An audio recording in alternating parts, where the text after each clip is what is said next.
এই দুঃখজনক ঘটনা আমাদেরকে খুব স্পষ্টভাবে দেখিয়ে দিচ্ছে যে আমাদের শত্রুরা যদি আবার কামব্যাক করে তাহলে তারা আমাদের গণতন্ত্রকে কোন জায়গায় নিয়ে যাবে। এবং এই ফ্যাসিবাদী শাসন যে শুধুমাত্র আওয়ামী লীগের একটা রাজনৈতিক প্রজেক্ট ছিল তা না, তার পাশাপাশি আমাদের সমাজের বিভিন্ন অংশ এটাকে সাপোর্ট করেছে। গণমাধ্যমের ভূমিকা অত্যন্ত লজ্জাজনক ছিল।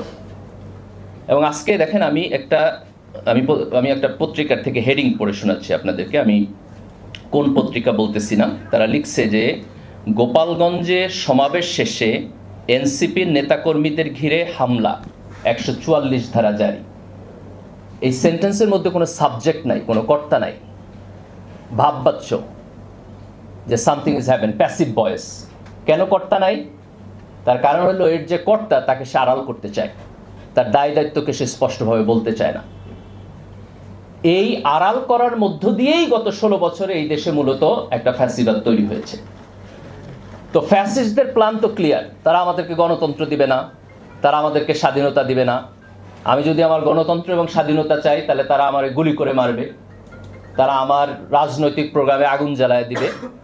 কিন্তু প্রশ্ন হলো, এই ফ্যাসিবাদ থেকে যখন আমরা কয়েক হাজার লোকের রক্তের বিনিময়ে, আমাদের ভাইদের আহত হওয়ার বিনিময়ে একটা স্বাধীনতা পেয়েছি, সেই স্বাধীনতার মধ্যে আমাদের দায়িত্ব কী, আমাদের কর্তব্য কী?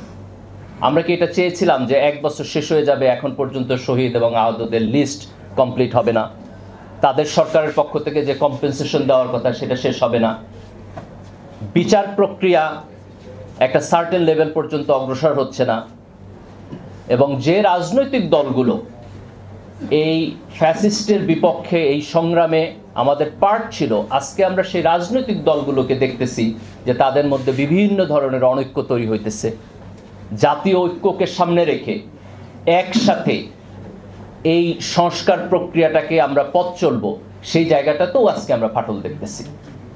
এই অনৈক্য যদি চলতে থাকে এবং আমরা যদি জাতীয় স্বার্থকে আমাদের সব কিছুর উপরে যদি স্থান দিতে না পারি, তাইলে পরে এই গণ অভ্যুত্থানের মধ্য দিয়ে আমাদের যে স্বপ্ন ছিল সেই স্বপ্ন কিন্তু ব্যর্থ হবে।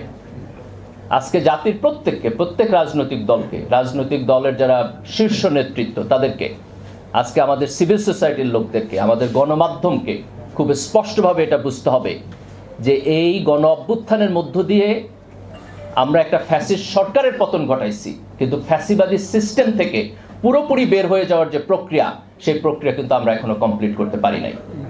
এই জায়গায় আমাদের ফোকাস থাকতে হবে, এই জায়গায় আমাদের ঐক্য থাকতে হবে।